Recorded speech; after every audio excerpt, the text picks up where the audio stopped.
Right, we can do question 1. A student carries out a titration to find the concentration, we want to find concentration of some sulfuric acid. The student finds that 25 centimeters cube of 0.0880 mole per dm cube aqueous sodium hydroxide is neutralized by 17.6 centimeters cube of dilute sulfuric acid. This is your equation, okay? So the equation is sulfuric acid, sodium hydroxide, sodium sulfate, water. First thing you do, the first thing you have to do when you look at the question is work out the ratio of one to another. So the ratio is 1 to 2. Okay, so you have to know those two. Second, you say, let me just see what data do I have. So you say they have they want to know concentration of sulfuric acid. So that's your unknown. So that's what you want to know. They use 25 centimeters cube of 0.088 mole dm cube of aqueous sodium hydroxide. So you know sodium hydroxide is going to be volume equals 295 centimeters cube, and then concentration is going to be 0.0880 mole per dm cube. So that's the information. And then it says is neutralized by 17.60 of dilute sulfuric acid. So we know the volume is equals to 17.60 of sulfuric acid. So you got all the data set up, now you can work out the calculation. So we have got the information here. Now we have got the question is calculate the amount in moles of sodium hydroxide used.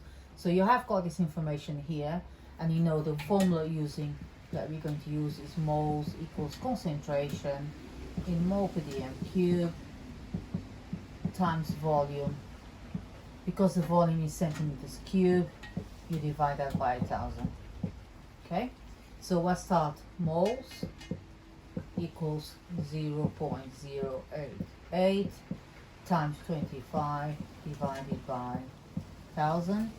So that will give you 0.022 moles, or in standard form is 2.2 times 10 minus 3 moles of sodium hydroxide used.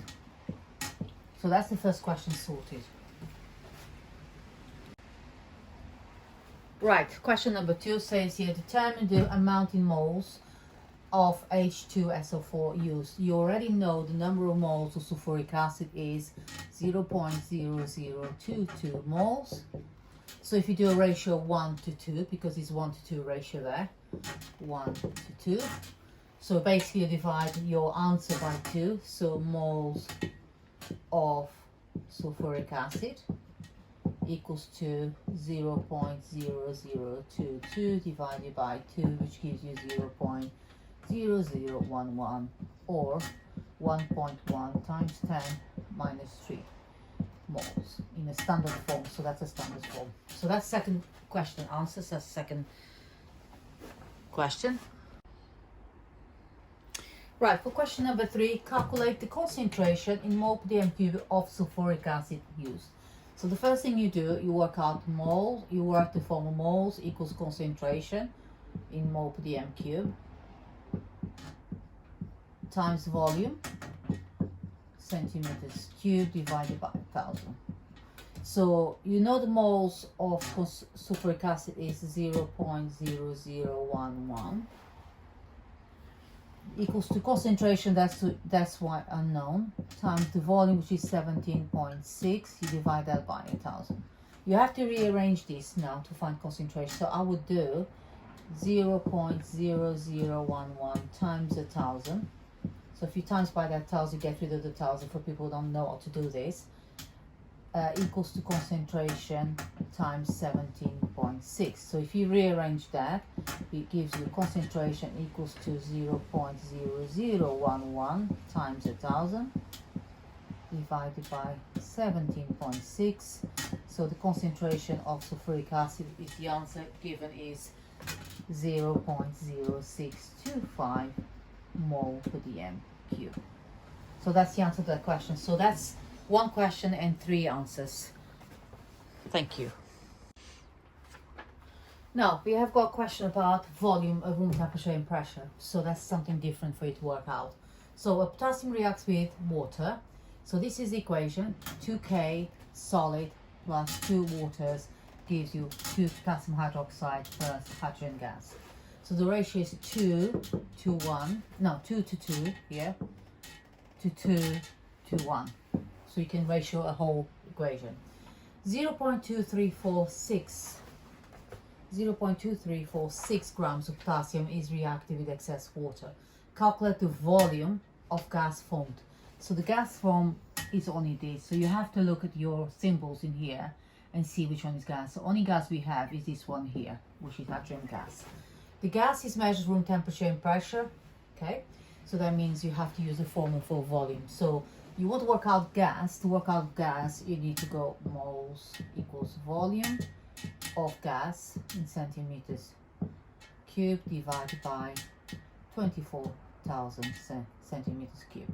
The reason I did that because I want the gas measured in centimeters cubed. So you start by working out the moles. We don't have the moles of that, but we can work out the moles of potassium, which is, you got the grams, so you can use the moles equals mass in grams divided by molar mass in grams per mole minus 1. So it'll be 0.2346 grams divided by molar mass of potassium, which is 39.1. You have to find that in the periodic table. So I'll give you the answer to 0.006 mole of potassium. But they want you to find out what's the volume of your gas. So we need to do the ratio because there's 2 moles to 1 for your gas. So you divide by 0.006 divided by 2 gives you 0.003. So that's the ratio 2 to 1 towards the gas. So this is moles of hydrogen gas. Okay. Now we need to work out the volume. So you know the moles, 0.003 times volume in centimeters cubed divided by 24,000. That times that, which gives you volume equals to 0.003 times 24,000 equals to 72 centimeters cubed. That's your answer. Okay, so that's how you answer that question. So I applied that formula first to work out the moles, then I apply the second formula to work out the volume of a gas. Just to show you like that the answer. You can see all. Brilliant.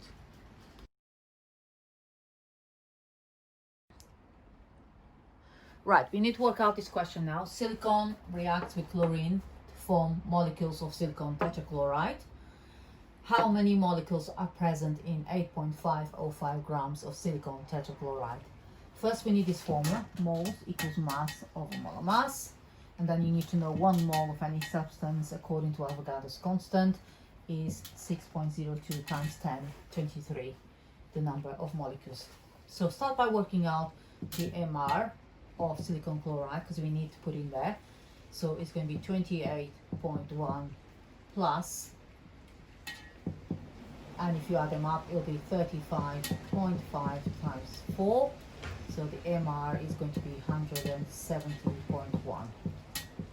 Using the MR, you can plug in equations. So it's going to be moles equals 8.505 divided by 170.1, which gives you 0.05 moles of silicon tetrachloride in your sample.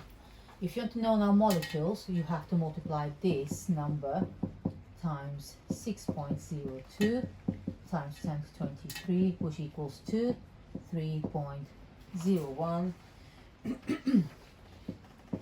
times 10 to 22 molecules of silicon tetrachloride.